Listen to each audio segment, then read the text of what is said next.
الرحمن الرحیم نحمده ونصلی علی رسولہ الکریم اما بعد اعوذ باللہ من الشیطان الرجیم بسم اللہ الرحمن الرحیم والعصر ان الانسان لفی خسر الا الذین آمنوا وعملوا الصالحات وتواصوا بالحق وتواصوا بالصبر وقال تعالی والشمس والقمر بحسبان وقال النبی صلی اللہ علیہ وسلم من حسن اسلام المرء ترکہ ما لا یعنیہ او کما قال علیہ الصلاۃ والسلام۔ اللہ رب العزت کا احسان اور کرم ہے کہ اللہ تعالیٰ نے ہمیں ایمان کی دولت عطا فرمائی۔ اللہ تعالیٰ نے ہمیں اپنے لاڈلے پیغمبر حضرت محمد مصطفیٰ صلی اللہ علیہ وسلم کی امت میں پیدا فرمایا۔ اللہ نے ہم سب کو اپنا پسندیدہ دین اسلام عطا فرمایا۔ قرآن مقدسہ کی جو آیتیں میں نے تلاوت کی، ان میں اللہ تبارک و تعالیٰ نے وقت اور زمانے سے متعلق کچھ باتیں ذکر کی ہیں۔ آج 27 دسمبر ہے، یعنی 2024 کے اب 3-4 دن اور باقی ہے، اس کے بعد 2025 شروع ہو جائے گا۔ جب نیا سال آتا ہے تو اس وقت اس زمین پر موجود ایک بہت بڑی تعداد لوگوں کی ایسی ہے کہ جن کا مقصد صرف خواہش پرستی ہوتا ہے، کوئی دین مذہب مسلک کچھ نہیں ہوتا، اور اسی کے ساتھ ساتھ ان میں پسنے والی ایک بڑی تعداد مسلمانوں کی بھی ہوتی ہے۔ اس سے پہلے کہ وہ دن آئے، ہمیں اسلامی تعلیمات اس سے متعلق کیا دی گئی ہیں، کیا کرنا چاہیے، کس طریقے پر اس کا کیا ثبوت ملتا ہے یا جواز ہے یا نہیں ہے، ان کو جاننا ضروری ہے۔ سب سے پہلی چیز جو قرآن مقدسہ کی میں نے سب سے چھوٹی سی ایک سورت پڑھی، اللہ نے زمانے کی قسم کھا کر فرمایا والعصر، قسم ہے زمانے کی۔ زمانہ ایک وقت کو کہتے ہیں، وقت چاہے تھوڑا ہو زیادہ ہو، برس گزر جائیں وہ بھی ایک وقت ہے۔ اللہ نے وقت کی قسم کھا کر وقت کی اہمیت کو بیان فرمایا، اور قسم کھا کر اگلی بات بیان فرمائی ان الانسان لفی خسر، کہ سارے کے سارے انسان وہ خسارے اور نقصان میں ہیں۔ ہاں، ان سارے لوگوں میں سے کچھ لوگ الگ ہیں جو نقصان میں نہیں، ان لوگوں کی بھی وضاحت فرما دی، الا الذین آمنوا وعملوا الصالحات۔ چند لوگ ہیں، سب سے پہلی وہ ہے، ان میں پہلی خصلت یہ ہے آمنو، کہ وہ اللہ تعالیٰ پر، اللہ کے رسول پر ایمان رکھتے ہیں۔ الا الذین آمنوا، وہ لوگ خسارے میں نہیں جن کا ایمان ہے۔ وعملوا الصالحات، صرف ایمان ہی نہیں، ایمان کے ساتھ ساتھ اعمال بھی ہیں۔ وعملوا الصالحات، اور وہ اچھے عمل کرتے ہیں۔ وتواصوا بالحق وتواصوا بالصبر، وہ حق کی اور صبر کی وصیت کرتے ہیں، دوسرے کو حکم کرتے ہیں۔ اللہ نے زمانے کی قسم کھائی، زمانے کی قسم کھانے کے بعد سارے لوگوں کو فرمایا یہ سب خسارے اور نقصان میں ہیں، یا تو دنیاوی نقصان اٹھائیں گے ورنہ آخرت کا تو نقصان ہے ہی ہے۔ لیکن جو لوگ ایمان لا کر اعمال صالحہ کریں تو ایسے لوگ اس خسارے سے محفوظ رہ جائیں گے۔ اس سے کئی باتیں سمجھ میں آئی۔ پہلی یہ کہ وقت کی ایک اہمیت ہے، دوسری بات یہ ہے کہ انسان اگر خسارے اور نقصان سے بچ سکتا ہے تو وہ ایمان کے بعد عمل صالح کرے، نیک اور اچھا عمل کرے تو وہ نقصان سے بچ سکتا ہے۔ ورنہ اللہ نے قسم کھا کر یہ کہا کہ اگر ایمان اور اعمال صالحہ نہیں ہیں تو پہلے ہی فرما دیا یہ لوگ نقصان میں ہی ہوں گے۔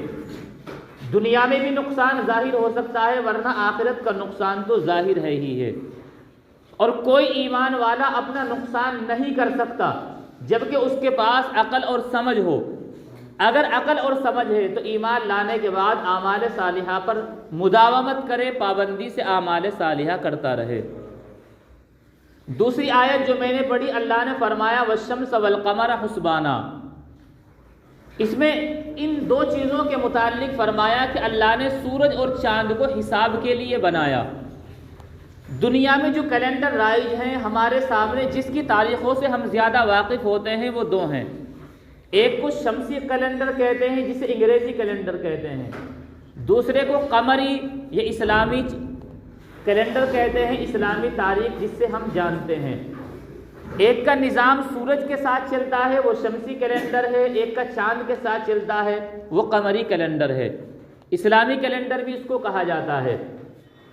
اللہ نے ان کے متعلق فرمایا کہ اللہ نے جو سورج اور چاند کو بنایا وہ صرف حساب جاننے کے لیے، جیسے نماز کا وقت ہوتا ہے اس کے لیے منٹ اور گھنٹوں کا فرق ہوتا ہے، روزوں کا ہوتا ہے تو مہینوں کا فرق ہوتا ہے، پھر اسی طریقے پر رمضان کا ہوتا ہے، اس کے لیے ایک سال کا فرق آتا ہے کہ ایک سال کے بعد پھر رمضان آئے گا، چاہے منٹوں کا فرق ہو، گھنٹوں کا فرق ہو، اسی طریقے پر مہینوں یا سال یا ہفتوں کا فرق ہو، اس سارے فرق کو جانا جاتا ہے سورج اور چاند کے نظام کے ذریعے۔ تو سورج اور چاند کو جو اللہ نے بنایا وہ حساب جاننے کے لیے بنایا، نہ یہ کہ سورج اور چاند کے ذریعے حساب جان کر اس حساب کے ذریعے لوگ تفریحات میں اور لہو و لعب میں مشغول ہو، اس لیے نہیں بنایا۔ اگر اس لیے بنایا ہوتا تو اللہ تعالیٰ حسبانہ کے ساتھ یہ بات بھی بڑھاتے کہ حساب کے لیے بڑھایا تاکہ اس حساب کے ذریعے لوگ دنیا کے اندر لذت اور مزے اور تفریح کریں، لیکن اللہ نے اس کو نہیں بیان کیا۔ اس کا مطلب سورج اور چاند کا نظام چاہے شمسی سال شروع ہو، انگریزی سال آئے، یا قمری یعنی اسلامی سال آئے، تو وہ کسی تفریح کے لیے نہیں ہے، بلکہ تفریح سے الگ یہ نظام ہمیں بہت ساری چیزوں کی طرف متوجہ کرتا ہے۔ ایک روایت ہے، بعض کتابوں میں یہ روایت ملتی ہے، صحابہ کرام سے منقول ہے کہ جب بھی کوئی نیا مہینہ یا نیا سال آتا تو ہم ایک دوسرے کو مبارکباد اس طریقے پر دیا کرتے تھے اس کی۔ اس سے پتہ چلتا ہے اولاً تو تمام صحابہ سے مبارکباد دینا منقول نہیں، مبارکباد کی ایسی کوئی حیثیت نہیں، اگر بعض روایتوں میں ملتا ہے تو بھی اسلامی طریقے پر۔ فرمایا اللہم ادخلہ علینا بالامن والایمان والسلامت والاسلام ورضوان من الرحمن وجوار من الشیطان، کہ اللہ اس مہینے کو یا اس سال کو، جس کی بھی مبارکباد دی جا رہی ہو، اس سال کو ہم پر داخل فرما، ہم سے ملا چند باتوں کے ساتھ۔ پہلی یہ کہ بالامن والایمان، اس سال میں امن و امن رہے، ہمارا ایمان اپنی جگہ قائم رہے۔ دوسرا والسلامتی والاسلام، پورے ملک پوری دنیا میں سلامتی قائم رہے، ہم اپنے اسلام پر عمل کرنے والے بنیں۔ تیسرا یہ ہے ورضوان من الرحمن، ہم اس سال میں ایسے عمل کریں جن سے اللہ کی رضا حاصل ہو، وجوار من الشیطان، اور شیطان کی پناہ چاہتے ہیں ہم اس سال میں، یعنی ایسے تمام اعمال سے پناہ چاہتے ہیں جو کہ شیطان کی طرف سے ہوں۔ یہ الفاظ کہیں کہیں ملتے ہیں، اور کہیں کہیں ملنے کا مطلب یہی ہے کہ یہ کوئی ضروری اور واجب نہیں، نہ یہ طریقہ ہے، البتہ اگر دی جا رہی ہے مبارکباد تو ایمان، امن، اسلام اور سلامتی، اللہ کی رحمت اور شیطان سے پناہ چاہنا، ان چیزوں کے الفاظ منقول ہیں، اس طرح دی جا سکتی ہے۔ یہ دعا نئے سال یا نئے مہینے پر دی جا سکتی ہے اور واجب اور ضروری نہیں، لیکن ہم نے اس کو سیر و تفریح کا ذریعہ بنایا، اور اس میں کبھی یہ نہیں سوچا کیا یہ اسلامی اعتبار سے اس میں کوئی تعلیم ہمیں دی گئی یا غیروں کے تہوار سے مشابہت یا غیروں کا تہوار تو نہیں۔ تاریخ میں جب ہم مطالعہ کرتے ہیں تو ہمیں ایک چیز ملتی ہے کہ اس کی نسبت مکمل طریقے پر عیسائیوں کے تہوار جو 25 دسمبر میں منایا جاتا ہے، جسے بڑا دن کہتے ہیں، اس کی جانب ہوتی ہے، چونکہ عیسائی 25 دسمبر کو حضرت عیسیٰ علیہ السلام کی پیدائش کا اپنی طرف سے دن گھڑ کر اس میں خوشیاں مناتے ہیں، اور پھر اس دن کی خوشیاں برقرار رہتی ہیں 5-6 دن تک، یہاں تک کہ نیا سال شروع ہو جاتا ہے۔ پھر اس نئے سال کا یہ اپنے طریقے پر استقبال کرتے ہیں، اور چونکہ یہ نیا سال بھی حضرت عیسیٰ علیہ السلام کی پیدائش کی طرف منسوب کرتے ہیں، اس لیے اسی طریقے پر یہ اپنے منمانے طریقوں سے اس کا استقبال کرتے ہیں۔ اور استقبال اس طریقے پر ہوتا ہے جیسا کہ نوجوان اچھے طریقے پر واقف ہیں کہ اس رات میں سب کو انتظار رہتا ہے 12 بجنے کا. 12 بجیں گے تو اس میں شاید کوئی گناہ بچتا ہو جس کو نہیں کرتے. آپ سنیں گے آتش بازیوں کی آواز آپ کو سونے نہیں دے گی. آپ اگلے دن سنیں گے اوروں کی زبانی کہ جی یہ اپنا وطن چھوڑ کر، اپنا مکان گھر چھوڑ کر یہ ایسی جگہ پر برفیلے ٹھنڈے علاقوں میں گئے تھے جہاں پر نشے کی تمام چیزیں بھی استعمال ہوئی اور اس کے علاوہ دوسرے جرائم اور گناہ بھی انہوں نے کیے ہیں اور اس پر خوشیاں بھی منائی گئی. یہ طریقہ صرف اور صرف عیسائیوں کے یہاں اور مسلم نوجوان اس میں کچھ فرق نہ کر کے کہ شریعت اس بارے میں کیا کہتی ہے اس تمام کو اپناتا ہے اور بہتر سمجھتا ہے. اور بہتر ہم آپ کو اس لیے بتا دیں، نوجوان اس کو پسند اس لیے کرتا ہے، آدمی جس چیز کو پسند کرتا ہے دوسرے کو دکھلاتا ہے اور جس چیز کو ناپسند کرتا ہے اس کو چھپاتا ہے. قیامت کے دن جس کا نامہ اعمال دائیں ہاتھ میں دیا جائے گا تو قرآن کہتا ہے وہ دوسروں کو دکھاتا پھرے گا. ہاؤ اقرؤ کتابیہ، بلائے گا لو دیکھو میرا اعمال پڑھو، میرا نامہ اعمال پڑھو. وَأَمَّا مَنْ أُوتِيَ كِتَابَهُ وَرَاءَ ظَهْرِهِ، جس کا نامہ اعمال بائیں ہاتھ میں پیٹھ کے پیچھے سے دیا جائے گا وہ کہے گا فَسَوْفَ يَدْعُو ثُبُورًا، کاش وہ موت کو پکارے گا، کاش میں اس سے پہلے مر جاتا. یا لیتنی لم اوت کتابیہ، یا اللہ مجھے تو میرا نامہ اعمال دیا ہی نہ جاتا. اس کا مطلب اچھی چیز آدمی لوگوں کے ساتھ شیئر کرتا ہے، ان کو دکھلاتا ہے، اور بری چیز چھپاتا ہے، موت مانگتا ہے. جب آدمی یہ گناہ کے کام کرتا ہے تو آپ نے دیکھا سوشل میڈیا پر اس کے اسٹیٹس لگائے جاتے ہیں چونکہ وہ اپنے گناہ کو پسند کرتا ہے، اور گناہ کے کام کو پسند کرنا اس سے انسان ایمان سے خارج ہو جاتا ہے. گناہ کرنا الگ بات ہے، انسان سے ہو سکتا ہے لیکن توبہ کر لے، لیکن گناہ کرنے کے بعد اس کو دوسروں کے سامنے ظاہر کرنا، اس پر خوشی ظاہر کرنا، بعد میں یہ چیک کرنا اس پر کتنے لائک کے معنی خود پسند کرنے کے آتے ہیں، کتنے لوگوں نے میرے گناہ کو پسند کیا ہے. گویا کہ خود بھی گناہ کرنے کے بعد ایمان سے خارج ہونے کے کنارے پر بیٹھا اور لوگوں کو بھی دعوت دے رہا ہے کہ میرے ساتھ تم بھی آ جاؤ، ایمان سے باہر نکلتے ہیں. یہ آج کے مسلم نوجوان کا حال ہے. باتیں کڑوی ہو سکتی ہیں لیکن اس سے پہلے فکر ہے اس بات کی کہ ہمارا ایمان کن باتوں سے نکل جاتا ہے، ہمیں پتہ بھی نہیں چلتا کہ ہم مسلمان بچے ہیں یا نہیں بچے ہیں. تو اس رات میں نوجوان وہ سارے گناہ کرتا ہے جو غیر کیا کرتے ہیں، ان تمام برائیوں کو انجام دیتا ہے، پھر اس پر خوشی کا اظہار ہونا، لوگوں کے ساتھ شیئر کرنا. ہم نے یہ بھی برائیاں کی ہیں، ساری برائی لوگوں کو کے سامنے ذکر کی جاتی ہیں. انسان گناہ کر لے لیکن گواہ اوروں کو نہ بنائے. جو گواہ بنا دیے گئے، جو اللہ نے اس کے اعضاء فرشتے جس زمین پر گناہ کیا تھا، جو نامہ اعمال، یہ 4 گواہ تھے، یہی کافی تھے اس کے لیے. لیکن انسان 5 اور لوگوں کو بھی گواہ بناتا ہے کہ میں یہ گناہ کر کے آیا ہوں، وہ گناہ پر فخر کرتا ہے. تو یہ ایسی چیز ہے کہ انسان کو اس کے ایمان سے بھی خارج کر سکتی ہے. اللہ تعالی ہم سب کی حفاظت فرمائے. تو ہمیں اس بات کی فکر کرنی چاہیے کہ ہمارا ایمان ہمیں کیا دعوت دیتا ہے، اور ہر کسی عمل کو کرنے سے پہلے یہ سوچنا چاہیے کیا یہ اللہ اور اس کے رسول کی پسند کے مطابق ہے یا نہیں ہے. اگر وہ پسند کے مطابق ہے تو یقیناً اس میں ثواب ہے، پسند کے اگر خلاف ہے تو یقیناً وہ گناہ ہو سکتا ہے، اس سے پرہیز کرنا چاہیے. بہرحال جیسے ہی پھر یہ نیا دن آتا ہے اس میں برائی کی جاتی ہے، جبکہ اسلامی تعلیم ہمیں کچھ اور سبق دیتی ہے. کسی کا شعر ہے، نادان تجھے گھڑیال یہ دیتا ہے منادی، گردوں نے گھڑی عمر کی ایک اور گھٹا دی. اگر انسان اس دنیا میں مثلا 50 سال عمر لے کر آیا اور 1 سال گزر گیا، اگلا سال شروع ہوا، تو فکر کی بات یہ تھی کہ اس کی عمر کا 1 سال کم ہو گیا. تو یہ خوشی کی بات نہیں، یہ اس کے لیے تکلیف کی بات تھی. ہمیں تو 1 سال میں تکلیف نہیں ہوتی، صحابہ کرام کا یہ حال ہے. حضرت عبداللہ بن مسعود رضی اللہ عنہ اللہ کے نبی صلی اللہ علیہ وسلم کے بہت خاص صحابی ہیں.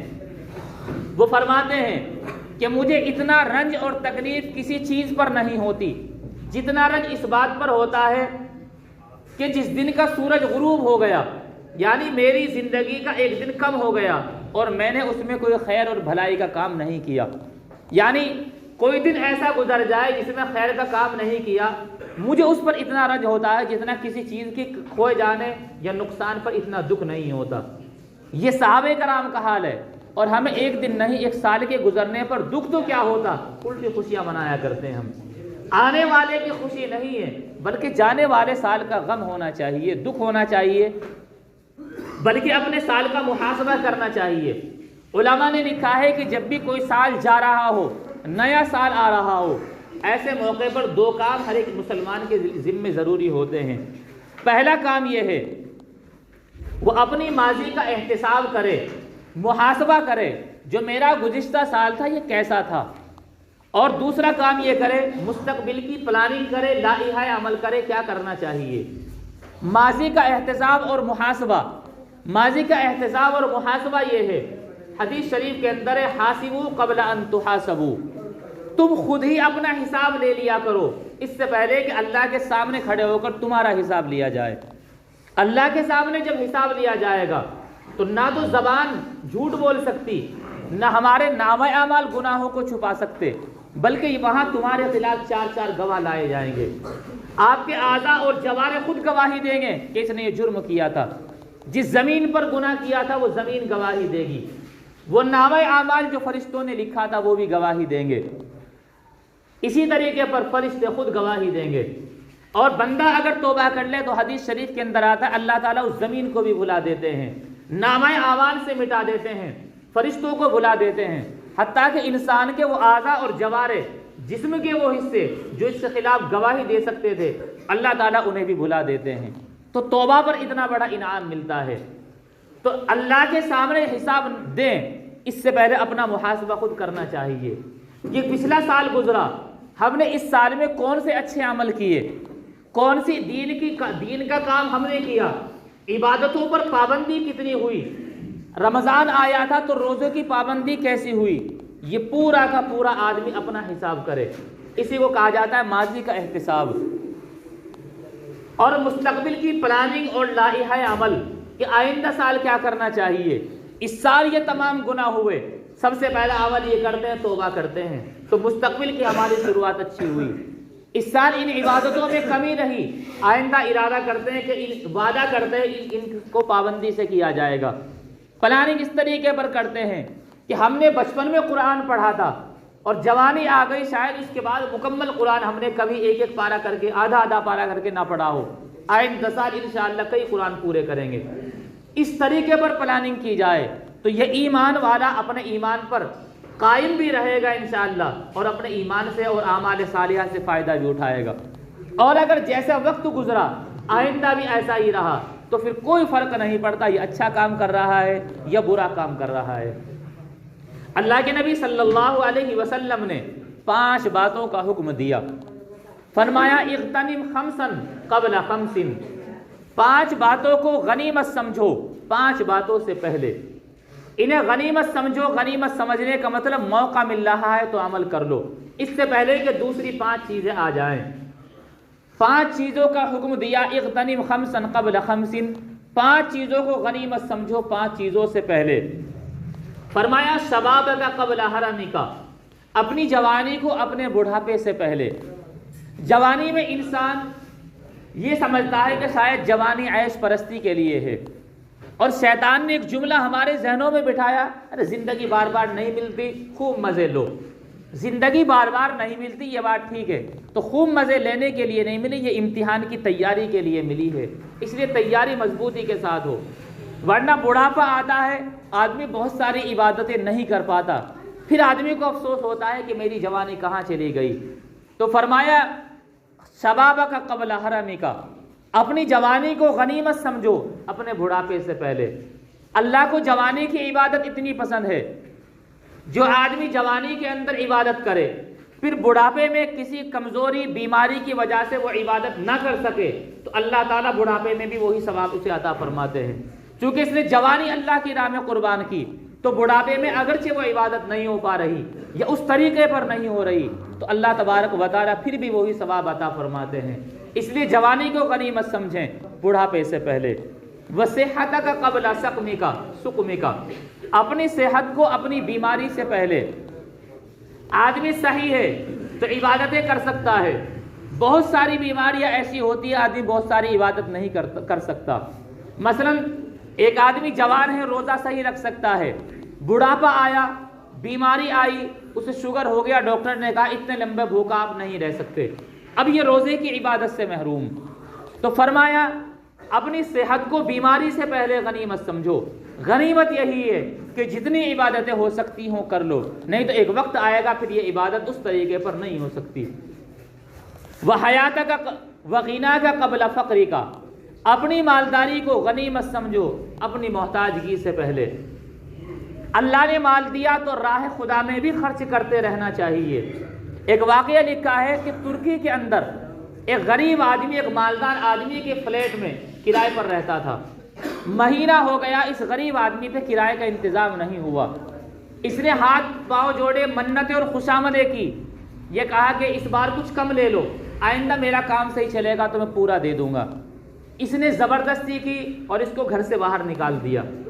یہ ٹھنڈی راتوں میں باہر نکلا, اللہ سے دعا کی اللہ میرے لیے کوئی انتظام فرمایا. تو تاریخ میں لکھا ہے رات کو زلزلہ آیا, یہ پوری بلڈنگ زمین بوس ہو گئی. جب لوگوں نے جو اس میں پریشان ہوئے گھر کھو بیٹھے تھے, ان کے لیے خیمے لگائے, تمبو میں لیٹے, تو اسی خیمے میں یہ غریب آدمی بھی لیٹا ہوا تھا, یہ مالدار آدمی بھی لیٹا ہوا تھا. یا تو کل تک یہ مالدار تھا اور یہ اس سے بھیک مانگ رہا تھا کہ میرے لیے کچھ تو رعایت کر دو, اور اگلا دن وہ ہوا اپنا مکان بھی کھو بیٹھا, اسی خیمے کے نیچے رات گزار رہے ہیں. تو فرمایا وَغِنَاكَ قَبْلَ فَقْرِكَ, اپنی مالداری کو اپنے محتاج اور غریب ہونے سے پہلے غنیمت سمجھو.